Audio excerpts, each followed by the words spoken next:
Bismillahirrahmanirrahim. Assalamualaikum warahmatullahi dan selamat sejahtera.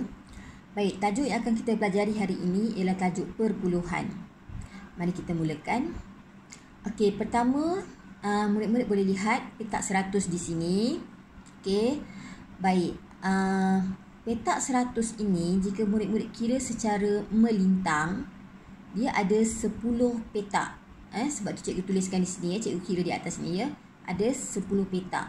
Manakala secara menegak juga, jika murid-murid kira dia ada 10 petak. Jadi murid-murid maklum petak 100 ini terdiri daripada 10 petak melintang dan 10 petak menegak. Okey. Baik. Jadi sekarang ni kita lihat, kita nak kira berapa petak yang berlorek. Murid-murid tidak perlu kira satu persatu ya, 1, 2, 3, 4, membazir masa ya. Cara mudah ialah kita kira. Contoh di sini kita lihat baris yang berlorek penuh adalah secara melintang. Nampak ni melintang ya. Jadi kita kira baris yang melintang yang berlorek penuh ni ada berapa baris? 1, 2, 3, 4, 5. Okey. Jadi ada 5 baris. 10, 20, 30, 40, 50. Maknanya ada 50 petak yang berlorek penuh di atas ini. Manakala bagi yang sebahagian saja berlorek, kita kena kira satu persatu. Contoh di sini 1, 2, 3, 4, 5, 6. Sebab cikgu letakkan di sini 6. Jadi di atas tadi 50 tambah dengan 6 dia menjadi 56. Okey? Ada 56 petak berlorek daripada 100 petak. Okay. Jika kita hendak tulis dia dalam bentuk pecahan ya murid-murid, dia akan menjadi 56 per 100. Dan dalam bentuk perpuluhan dia akan menjadi 0.56. Manakala dalam bentuk peratus pula dia akan menjadi 56%. Baik, kita tengok yang seterusnya murid-murid. Okey, ini juga petak 100 murid-murid. Sama juga melintang, ada 10 baris, ada 10 petak. Menegak juga ada 10 petak. Tetapi jika murid-murid perhatikan, dia dilorekkan secara penuh, secara menegak. Nampak ni daripada atas ni dia lorek sampai habis, sampai hujung ni. Jadi kita tahu ni bilangannya 10. Okey, jadi 10. Maaf murid.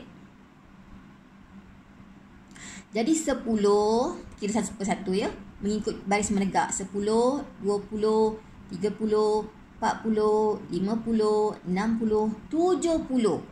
Jadi 70 baris berlorek secara menegak secara penuh. Tetapi yang sebahagian ni kita kena kira satu persatu. Jadi kita kira ada berapa petak? 1, 2, 3, 4. Jadi sini tadi 70 tambahkan dengan 4, dia menjadi berapa murid-murid? Dia menjadi 74 petak berlorek daripada 100 petak. Okey, kita tulis dalam pecahan dia menjadi 74 per 100. Dalam perpuluhan dia menjadi 0.74 dan dalam bentuk peratus dia menjadi 74%. Okey. Baik, seterusnya. Jadi murid-murid dapat lihat ya, pecahan, perpuluhan dan peratus ni dia saling berkaitan ya. Baik, tengok contoh seterusnya murid-murid. Okey, bagaimana 55 per 100 boleh menjadi 0.55. Maksudnya apa? Bagaimana daripada pecahan boleh menjadi nombor perpuluhan. Mari kita lihat ya murid. Okey, di sini kita ada 55 per 100 ya, bentuk pecahan. Okey, apa langkah pertama untuk kita tukarkan dia menjadi nombor perpuluhan? Okey, nampak tak di sini ada 3 benda di sini ya. Kita ada titik, kita ada anak panah dan kita ada sifar. Baik. Langkah yang pertama murid-murid ya. Kita ambil titik ini, kita letakkan di bahagian paling kanan nombor pengangka. Kalau murid-murid dah maklum ya, yang atas ialah pengangka, yang nombor bawah ialah penyebut. Okey, cikgu berikan anak panah di sini. Kanan bermakna belah sini ya, dan kiri ialah belah sini. Ikut macam tangan kamu ya, tangan kanan, tangan kiri. Baik, jadi langkah pertama tadi apa? Kita letakkan titik pada nombor paling kanan pengangka. Langkah kedua, okey, kita ambil anak panah. Mengapa ada 2 anak panah? Dia mengikut bilangan sifar di bawah ini murid-murid. Kita lihat ada 2 sifar, sebab itu kita ada 2 anak panah. Okey, jadi kita ambil anak panah yang pertama. Okey, ikut murid-murid. Pertama, seterusnya yang kedua. Nampak? Ini bermaksud apa murid-murid anak panah ni?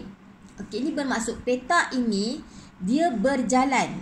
berjalan. Bila dia berjalan, adakah dia duduk lagi di situ? Tidak, dia sudah berjalan ya. Dia berjalan, melangkah nombor 5, satu, dia langkah satu nombor dan dia langkah satu lagi nombor 5. Jadi dia sudah berjalan, bergerak ke bahagian paling kiri nombor pengangka. Dia tidak ada lagi di sini ya, tidak ada lagi di sini. Okey. Baik, langkah yang terakhir, langkah keempat ialah okey, murid lihat sini ada ruangan kosong di sini kan?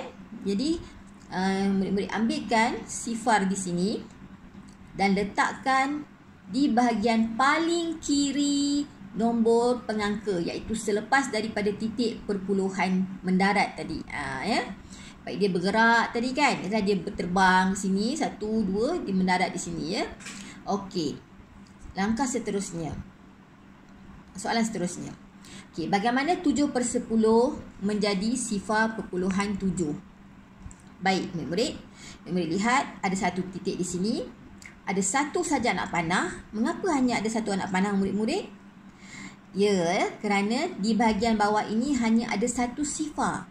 Jadi satu saja anak panah yang kita perlukan dan kemudian kita perlukan nombor sifar di sini. Okey, mari kita buat. Langkah pertama apa tadi, murid-murid? Kita letakkan titik di bahagian paling kanan nombor pengangka. Kemudian kita ambilkan anak panah. Kita nak gerakkan nak gerakkan titik ini melangkah nombor 7. Jadi dia sekarang duduk di bahagian kiri pula. Dia berjalan ke kiri ya. Jalan ke kiri nombor pengangka. Seterusnya langkah terakhir apa, murid-murid? Kita cuma ada titik dan 7. Macam mana kita nak tulis tu titik dan 7? Dia tidak menjadi nombor yang lengkap. Kita nak jadikan sifar perpuluhan 7 kan? Okey, jadi kita ambil sifar dan kita tambahkan ya. Kita letakkan di depan. Okey, Pak murid-murid, dia menjadi sifar perpuluhan 7. Nampak tak? Dan bagaimana pecahan 7/10 bila kita tukar dia menjadi nombor perpuluhan, dia menjadi sifar perpuluhan 7. Baik, seterusnya murid-murid. Okey, 19/1000 bagaimana boleh menjadi sifar perpuluhan sifar 19? Okey, kalau murid-murid dapat lihat ada kelainan di sini. Kita nampak ada satu titik, ada 3 anak panah, yang mana murid-murid dah maklum cikgu rasa kenapa ada 3 anak panah, kerana di bahagian penyebut ini kita ada 3 sifar. Kemudian kita ada 2 sifar. Apa kita nak buat dengan 2 sifar ni? Tadi semua ada 1 sifar sebelum-sebelum ni kan? Yang ni ada 2 sifar. Okey, mari kita lihat. Mari kita buat bersama-sama ya. Okey, pertama kita ambil titik perpuluhan dan kita letakkan di bahagian paling kanan nombor pengangka. Ingat ya, nombor pengangka nombor di atas, bukan di bawah. Di bawah penyebut ya. Okey, kemudian kita letakkan anak panah pertama. Dia langkah 9. Kemudian anak panah kedua, ya, titik tu dia akan bergerak melangkah 1. Kemudian anak panah ketiga, dia langkah lagi 1. Walaupun tidak ada nombor, dia langkah juga. Okey, jadi bila dia melangkah, kita kena letakkan satu nombor di sini, murid-murid ya. Okey, kita biarkan dulu, kita gerakkan titik perpuluhan, sebab titik perpuluhan ni, anak panah ni menunjukkan titik perpuluhan ni bergerak. Okey, ini langkah 3 kita ya. Okey. Dia sudah bergerak sini. Okey, baik, yang seterusnya langkah keempat ialah, baik, murid-murid dapat lihat ada satu ruangan kosong di sini. Perasan tak? Ya, dia tidak ada nombor di sini ya. Maka kita tambahkan dia dengan nombor sifar ini. Tambahkan nombor sifar. Dia jadi begitu. Dan seterusnya langkah yang terakhir ya. Langkah yang keempat sama juga. Kita letakkan satu lagi sifar di bahagian yang paling kiri nombor pengangka, iaitu selepas titik perpuluhan berhenti tadi ya. Baik. Murid-murid boleh buat tak?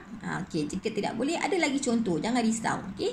Baik, yang ini bagaimana 40/1000 boleh menjadi sifar perpuluhan sifar 4. Kita tengok bagaimana ya jalan kerjanya. Okey, yang ini kalau murid-murid lihat, dia ada pula palang merah. Ada 2 palang merah ya. Okey, apa kita nak buat dengan palang merah tersebut? Kita tengok. Okey, pertama, jika murid-murid lihat ada nombor sifar di bahagian atas penyebut ya, dan ada sifar di bahagian bawah penyebut, kita boleh potongkan sifar itu. Kedua-dua sifar itu kita boleh potongkan. Satu sifar di atas dan satu sifar di bawah. Sebab itu, cikgu buatkan palang ni. Ambil satu ni, kita potong sifar ni dan kita potong sifar di bawah. Jadi dianggapkan dia sudah tidak ada. Kita sudah buang sifar di atas dan di bawah. Okey, langkah seterusnya murid-murid, ya. Baik, langkah pertama tadi dah berubah, ya. Kita kena potong dulu sifar atas sifar bawah. Okey, seterusnya langkah kedua kita letakkan titik perpuluhan, okey, di nombor paling kanan, di bahagian paling kanan nombor penyebut.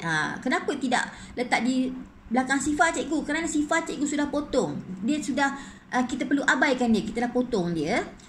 Dia anggap dia tidak ada dah di situ, ya. Jadi kita akan mula daripada sini, daripada 4. Sekarang ni kita cuma tinggal 4/100. Daripada 40/1000 tadi, kita sudah potongkan sifar atas sifar bawah. Dia sudah menjadi 4/100. Sebab tu titik perpuluhan kita letakkan di sini. Baik, seterusnya, langkah seterusnya, okey, lihat ada berapa lagi sifar yang tinggal di bawah? Ada 2. Sebab tu cuma hanya ada 2 anak panah.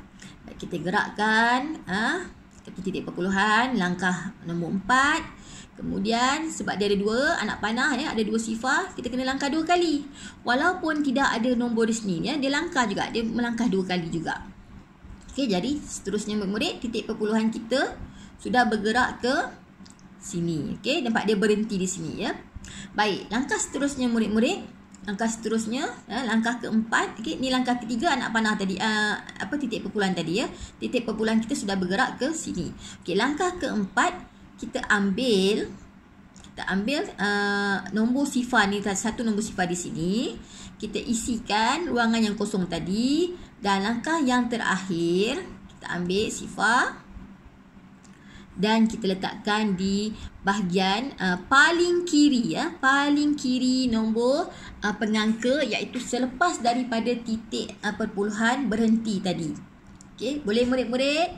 Baik, jika tidak boleh jangan takut murid-murid. Ada lagi contoh untuk murid-murid. Okey, yang ini. Okey, kalau tadi kita buat 40/100, yang ini kita buat 400, tadi kita buat 40/1000, yang ini kita buat 400/1000.